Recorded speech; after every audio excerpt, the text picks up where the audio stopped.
All right, let's now move on to the next segment where we get to have a quick look at what the papers have for us today. We are still using the hashtag Good Morning Kenya on Twitter. Official station handle is at KBC Channel 1, at Ray Manyara, at Dorina Range, at Victor Olo, and at Jane Boy is how you can find us individually across the social media platforms.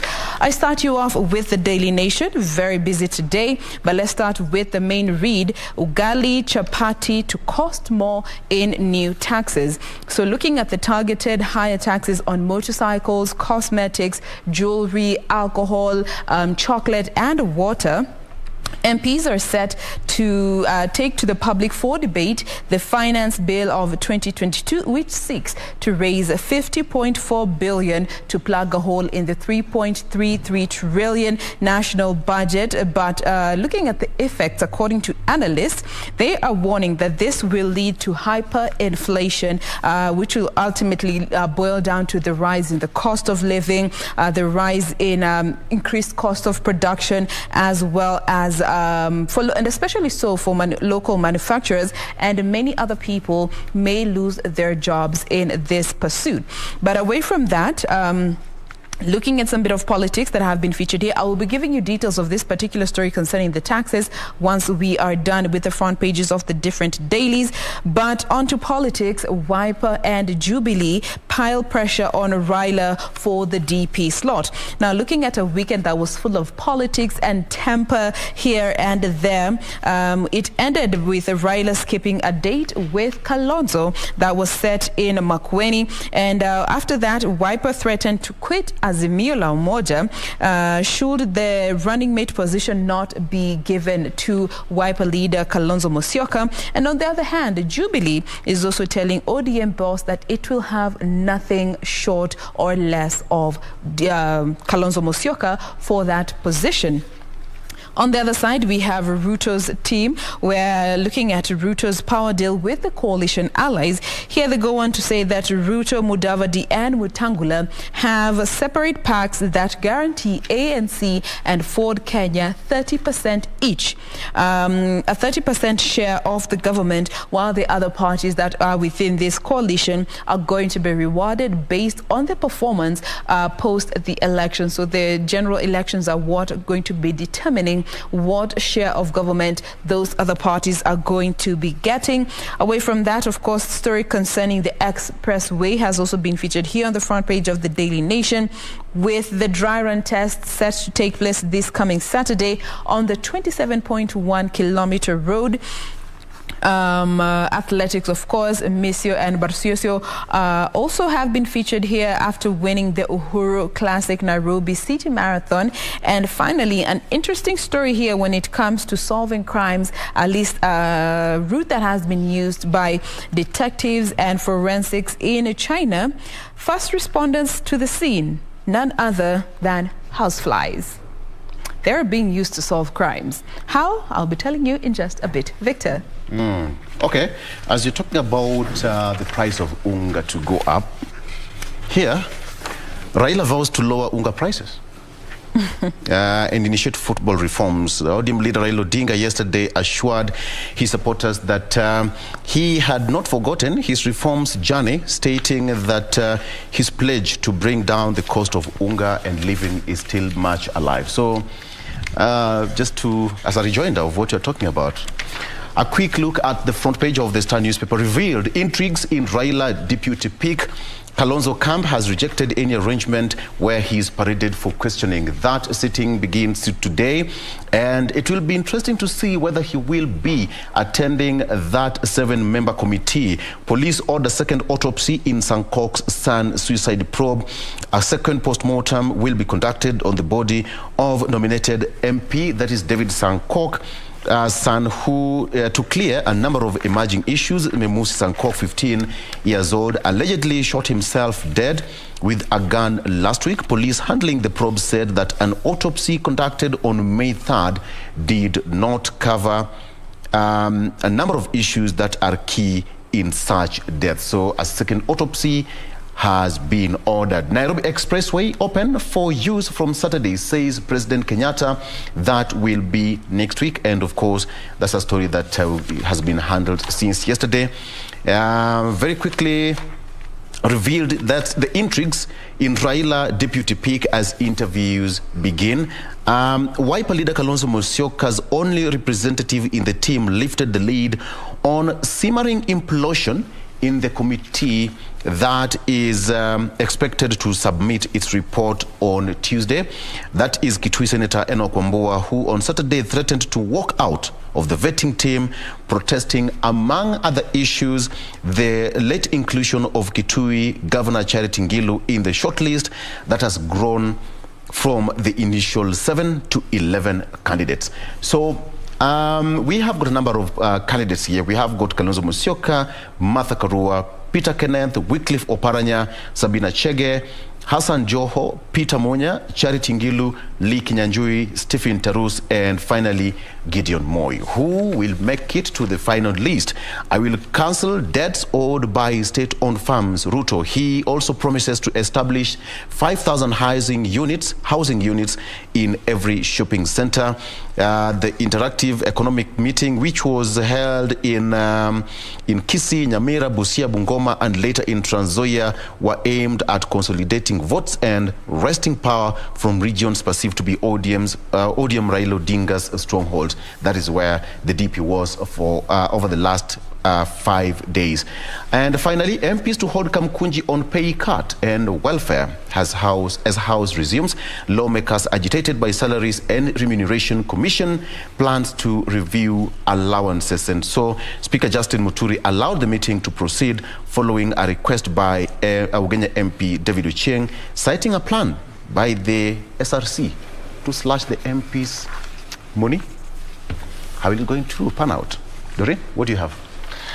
All right, so Kalonzo unfit to run for deputy president. This is what Coast Leaders declares. This looks just to be obvious. I mean, every paper this morning has something on the running mate question or the running mate issue or tussle, whichever statement you want to use. And again, this is simply because we're inching closer to that IEBC given date, whereby on the 16th of April, the presidential candidates need to have declared their running mate. So this is now what the Coast Leaders are saying. Actually, these legislators are just saying the Wiper boss is unnecessarily wagging splits within Azimio based on his hard stance. Again, you can remember that a good number of leaders within the Wiper party are saying that it is Kalonzo or Kalonzo, no other way in terms of that running mate. So even as that is happening, Azimio sends mixed signals over zoning for its affiliate parties. They had earlier on talked about zoning in actually different parts of the country,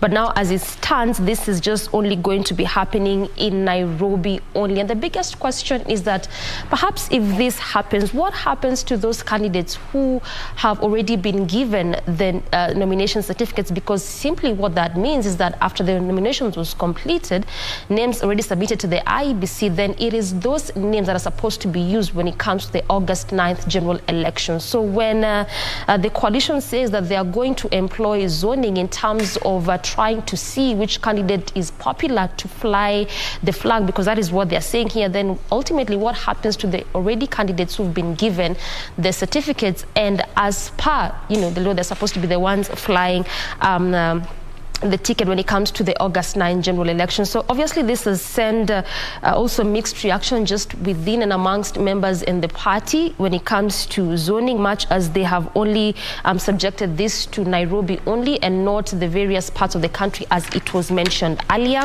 We also have the crucial week for Ruto Raila ahead of the deputies' deadline. Just as you mentioned earlier, 16th is the date that has been set by the IEBC after that extension from 28 to 16. And of course, again, there are various factors that these candidates are considering. Just going by this article, there's that issue of gender also coming out.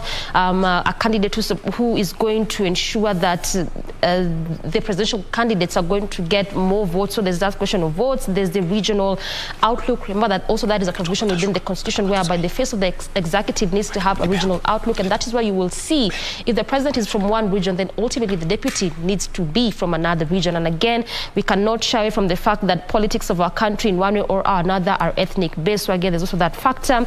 And again, there's the question of competence, because remember that the deputy president is the second in command. So in the instance that something happens to the president, then it needs to be someone who can be able to hold that office. So clearly there's also a lot of factors that these candidates are considering when it comes to choosing a running mate. And lastly, Matiang'i denies taking over Ruto's job. He says that he actually dismisses these accusations by what a good number of leaders have been saying over time. And he says that this is not something he's even going to reply for those that are saying that he's taken over the deputy president jobs, just saying that the leaders who are criticizing him or the officials who are criticizing him have not been able to perform to par and up to task, and this is why they're criticizing him, and he says that he is not even going to reply to any of that. Regina. Now, matters of politics continues taking center stage in this particular paper that they have, being the Standard, and it is exactly, 1 week ahead of the deadline of naming the running mates, and kitchen cabinets in both camps, or rather the camps that are, eyeing the top seat come August 9th, which is just about 3 months away, are really having a hard time, awarding loyalists as well as parties that have come under their wing. Now, the front page, big read is Uhuru's wildcard in Raila deputy search. What am I talking about? This alludes to, last week we saw the panel change that is under Azimio change tack and called, on coalition partners to propose names of individuals for the running mate.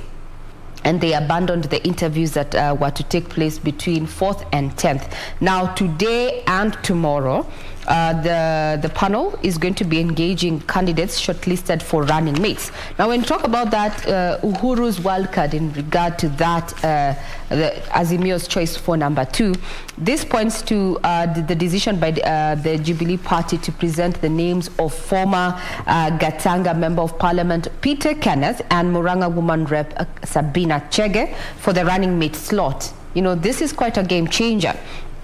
And according to some political analysts, they have termed this move by Uhuru as him holding the political joker card. Looking at the number of Jubilee members, or rather committee members in as far as the election council is concerned, we have 12. Jubilee took 12 out of 19 slots under the Azimio National Executive Council. So your guess is as good as mine, but we will not make conclusions because it is not done until the fat lady sings. Now, with ODM and Jubilee, the political agreement being there, and now there's a front to have Kenneth and Chege. The question that even Wiper camp is asking is then what happens to Kalonzo Musyoka, who has, even as late as yesterday in Makwe, he maintained that flag bearer, presidential flag bearer under Azimio, that is none other than Raila Odinga, is going to be picking him as his deputy running mate. And we've heard even Kitui Senator Enoch Wambua, who is a firm supporter of Kalonzo Musyoka, saying that no Kalonzo, no Raila. So what happens in regard to this, move? Now, Jubilee has fronted Sabina Chege as well as Peter Kenneth. And over the last few weeks, actually months, we've had, conversations here and there in as far as matters politics are concerned, that Azimio has maintained that, the deputy running mate should be coming from Mount Kenya. It's Monday. So we're definitely going to be getting some way forward. Remember, they're going to be doing this Monday and Tuesday.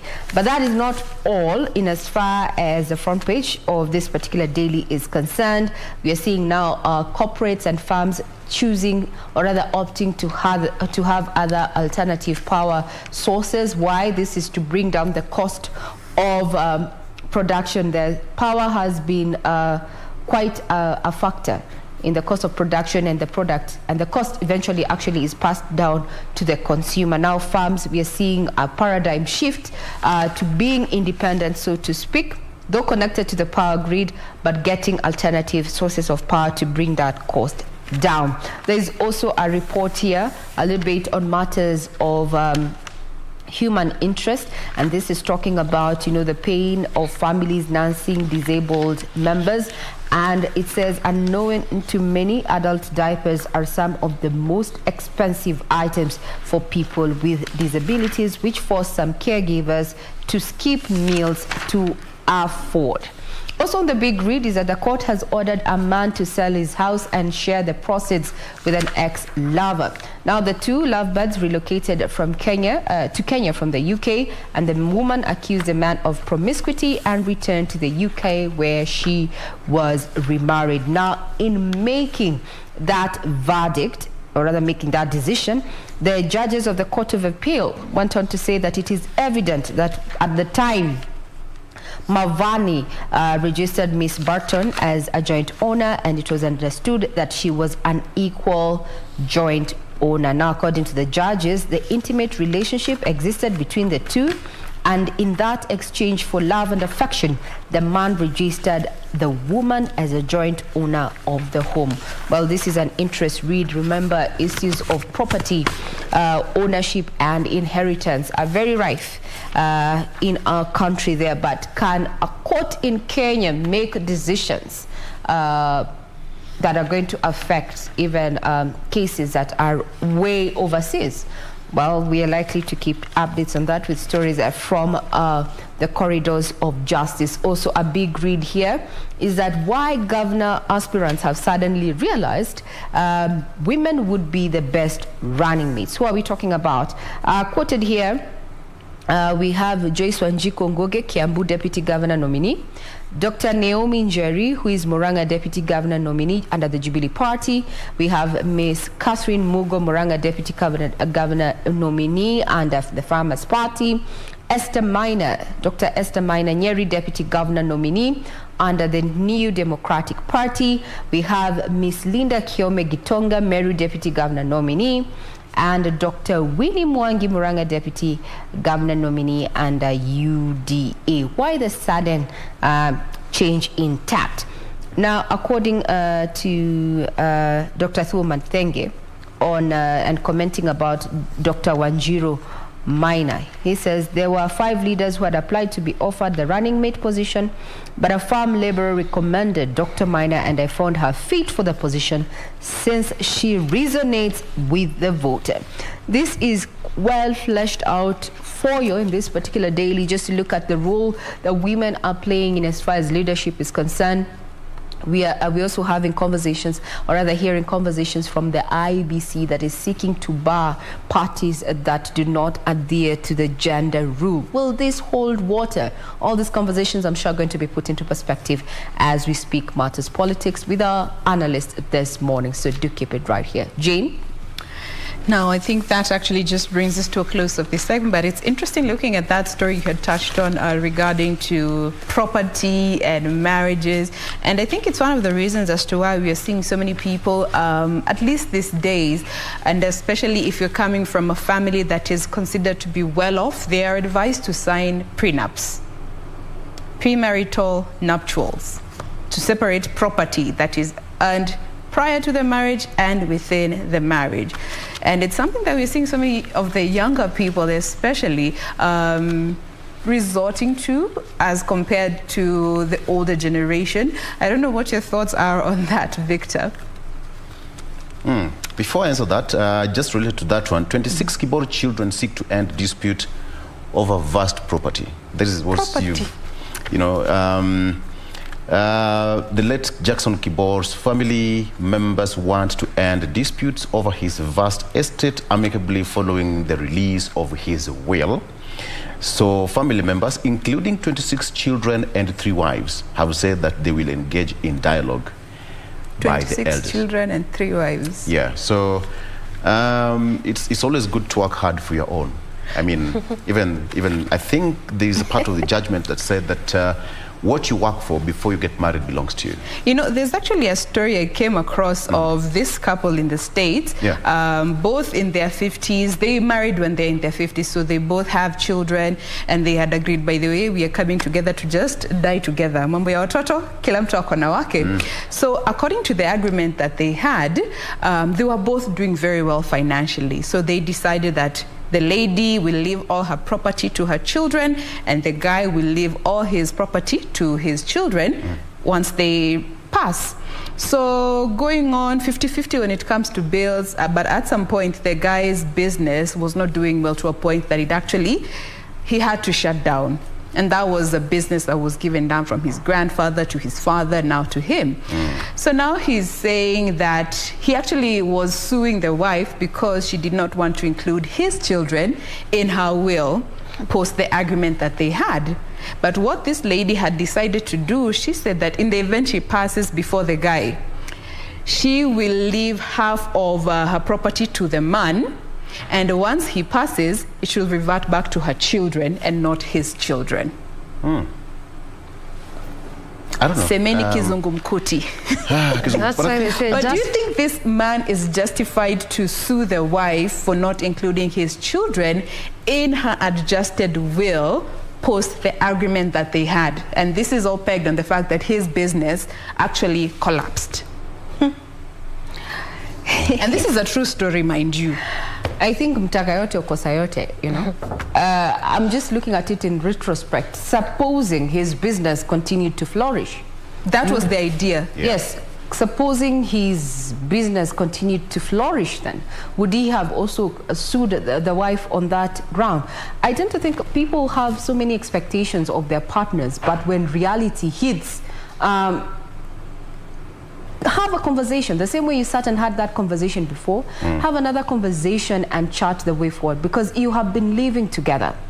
But now for them to actually go to court, it's as if you're forcing this lady to actually, you know, forfeit her property, or even what her children's they already knew, the children knew that that's their inheritance in the first place. You got married, or rather got together at the age of 50. So I tend to think it's a little bit unfair, selfish, if you ask me. Yeah. Because there's so many other things. I'm supposing, I mean, struck gold. Doreen, tukifunga, very briefly. I will just say, echo what Victor said, work hard. Yeah, Get your own. I mean, this idea of you know, get your own. Kids depending at him, do you know, expectation, so much expectation emanates from the fact that you don't have. If you had something. Yeah. That business spent sleepless nights making his wealth, and then making demands. Unakuja hapo. You work for your own. Now una feel entitled. Exactly.